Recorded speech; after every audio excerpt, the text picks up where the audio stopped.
कर्म ही क्यों किया जो भागना पड़ता है तुझे मुंह छिपा है।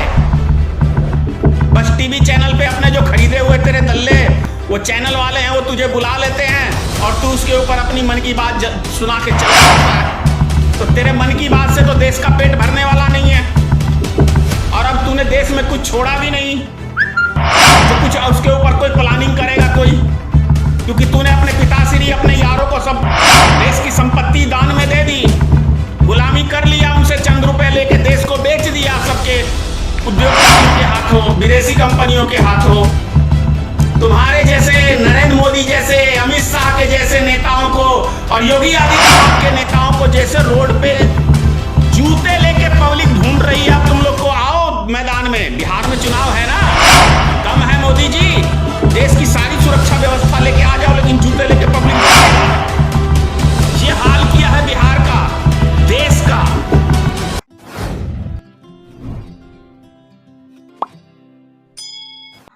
जय माता की मित्रों, मैं धनेश्वर महतो। प्रिय बंधुगण, आज से भक्तों का नाम चेंज कर दिया हमने, क्योंकि इनको हम बहुत सम्मान देते थे। भक्तों को गोबर भक्त के संबोधित करते थे, संबोधित करते थे गौमूत्र। तो दरअसल ये है तो इनको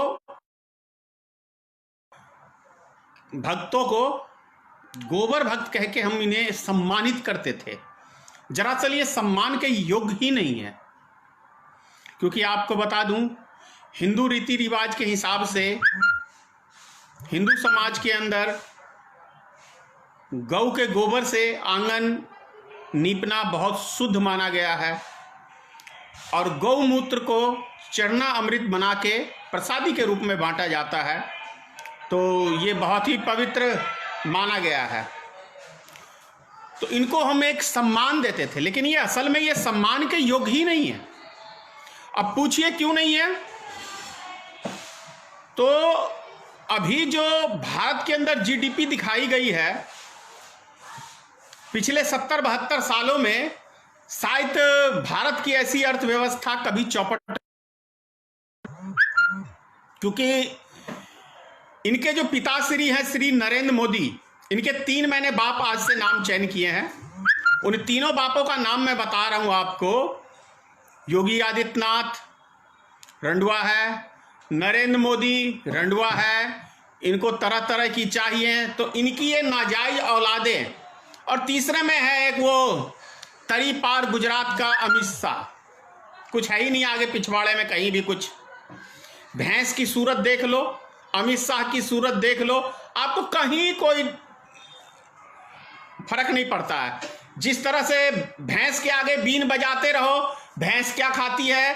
घास खाती है, पाउच करती रहेगी। उसी तरीके से आप पूरे देश की जनता किसी भी चीज के लिए इस भैंस के आगे आप चिल्लाते रहो, ये क्या करती है? तो अमित शाह का नाम मैंने भैंस के रूप में धरा है, क्योंकि रोल ही कुछ भैंस वाला ही अदा किया अभी तक भारत में। क्योंकि किसी भी जनता का दुख तकलीफ इस भैंस को नजर ही नहीं आया अभी तक। ना ही श्रीमान नरेंद्र मोदी जी को देश की जनता की दुख तकलीफ की कभी इन्होंने बात की या कभी उस पर कुछ कार्रवाई की। ये 78 बार अभी तक अपनी मन की बात बताते आए हैं। मन नहीं हो गया कि साला कुतुब मीनार से भी बड़ा मन हो गया इनका मन ही खत्म नहीं होता। अब उससे बड़ी बात क्या है कि अभी जो ये मन की बात 68वां बार आए, तो इन्हीं के भारतीय जनता पार्टी का जो वो चलता है, क्या कहते हैं, यूट्यूब, उस पर 10 लाख आदमियों से ज्यादा नकार दिया, अंगूठा नहीं पसंद करते हुए, बहुत कर लिया आपकी भक्ति। तो कुछ अक्लमंद भक्त बने, देश दुनिया के लिए उन्होंने सोचा, लेकिन कुछ ऐसे नाजायज औलाद हैं इनकी तीनों की मिलीजुली, फर्जी आईडी बना के फेसबुक के ऊपर वो फर्जी गाली देंगे। अबे एक बाप का पैदाश है तो मैं खुली चुनौती देता हूं, एक बाप का तू लोग पैदाश है तो सही आईडी पे, सही पते पे अब शब्द भाषा बोल के देख, फिर मैं तेरे को दिखाता हूं। छठी रात का दूध याद न दिला दिया तो मेरा नाम धनेश्वर महतो नहीं।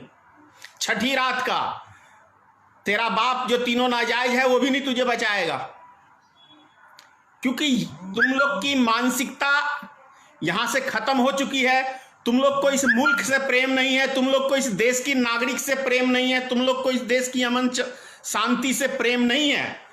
तुमको प्रेम है तो तुम्हारे ये तीनों नाजायज बाप से, ये चाहे जो करें, जैसे करें, जैसे देश की ऐसी तैसी करनी है कर दी।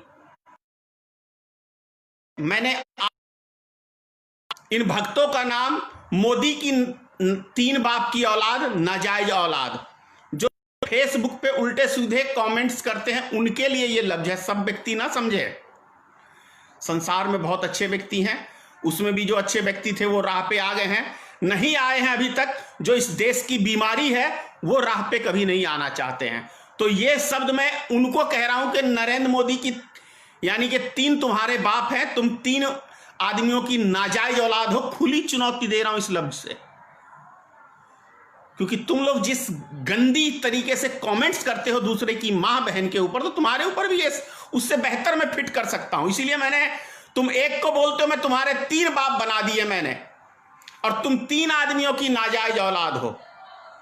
पसंद आया ये नाम? योगी आदित्यनाथ, नरेंद्र मोदी और वो भैंस, तीनों की नाजायज औलाद हो तुम, क्योंकि उसको भी इस देश से, मुल्क से प्रेम नहीं है, तुम लोग को भी इस देश की मिट्टी से प्रेम नहीं है, देश की जनता से प्रेम नहीं है। और इनकी नाजायज औलाद में मीडिया भी है, ये मीडिया भी है, गोदी मीडिया जिसे हम कहते हैं, ये भी नरेंद्र मोदी की तीनों की नाजायज औलाद है ये।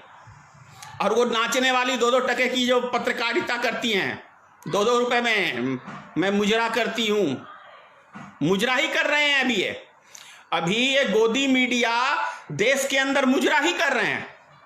तभी तो 1962 में जो सैनिक शहीद हुए थे वहां के, चीन के, उनकी तस्वीरें आज दिखा रहे हैं कि ये अभी मारा है। अरे तुम्हारे पिता श्री नरेंद्र मोदी ने तो कहा कि ना कोई हमारी सीमा में घुसा, ना हम उसकी सीमा में घुसे, कोई विवाद ही नहीं है। तो फिर भारत की सेना ने 200 सेना को कैसे मार दिया? हाँ, 20 सेना हमारे उसने मारे, जिसके बदले में नरेंद्र मोदी ने कहा कि हमारे देश में कोई विवाद नहीं हुआ, किसी से कोई उलझन नहीं हुई। तुम्हारे बाप ने कहा, मैंने नहीं कहा कुछ। अब उसके बाद भी तुम अपने बाप की नाकामी छुपाने में लगे हो, तो तुम देश के दुश्मन हो ना। मैंने 1 महीना पहले ही कहा था, 1.5 महीना हो गया लगभग, कि जब बिहार का चुनाव आएगा तब ये रणनीति आगे चलेगी, क्योंकि सभी चीज खत्म हो चुका है ना। मोदी के किसी के पिछवाड़े से निकाले चाहे मुंह से निकाले, किसी बात पे जनता को विश्वास नहीं रहा। तभी तो आपने देखा कि 10 लाख आदमियों ने डिस्कनेक्ट, जाओ नीचे मोदी, तेरा टाइम आ गया। तो पता है क्या किया उसने? अब उसके ट्विटर पे, यूट्यूब पे आप कमेंट्स नहीं कर सकते हैं, लाइक नहीं कर सकते हैं आज से, ऐसा भी निकल गया। तो ऐसी फटती है नरेंद्र मोदी की, जनता के सवालों से भागता है, पत्रकारों के सवालों से भागता है। तो ऐसा कर्म ही क्यों किया जो भागना पड़ता है तुझे, मुंह छुपाए। बस टीवी चैनल पे अपने जो खरीदे हुए तेरे दल्ले, वो चैनल वाले हैं, वो तुझे बुला लेते हैं और तू उसके ऊपर अपनी मन की बात सुना के चला जाता है। तो तेरे मन की बात से तो देश का पेट भरने वाला नहीं है, और अब तूने देश में कुछ छोड़ा भी नहीं जो कुछ उसके ऊपर कोई प्लानिंग करेगा कोई, क्योंकि तूने अपने पिताश्री, अपने यारों को सब देश की संपत्ति दान में दे दी, गुलामी कर लिया, उनसे चंद रुपए लेके देश को बेच दिया सबके उद्योगपतियों के हाथों, विदेशी कंपनियों के हाथों। तुम्हारे जैसे नरेंद्र मोदी जैसे, अमित शाह के जैसे नेताओं को और योगी आदित्यनाथ के नेताओं को जैसे रोड पे जूते लेके पब्लिक ढूंढ रही है। अब तुम लोग को आओ मैदान में, बिहार में चुनाव है ना, दम है मोदी जी, देश की सारी सुरक्षा व्यवस्था लेके आ जाओ, लेकिन जूते लेके पब्लिक दौड़ेगा। ये हाल किया है बिहार का, देश का। कितनी भुखमरी पैदा कर दी है इस 6 महीने में, पता है? 500 जब आदमी मरीज था तो पूरे देश को 3 महीने के लिए लॉकडाउन कर दिया। अब डेली 80-90 हजार आदमी लोग कोरोना वायरस के मरीज निकल रहे हैं तो देश में लॉकडाउन खोल रहा है। क्या कि चुनाव जीतना है, षड्यंत्र की तरह चुनाव जीतना है। बर्दाश्त नहीं करेगी ये चीज, जनता भूलेगी नहीं। श्रीमान नरेंद्र मोदी जी,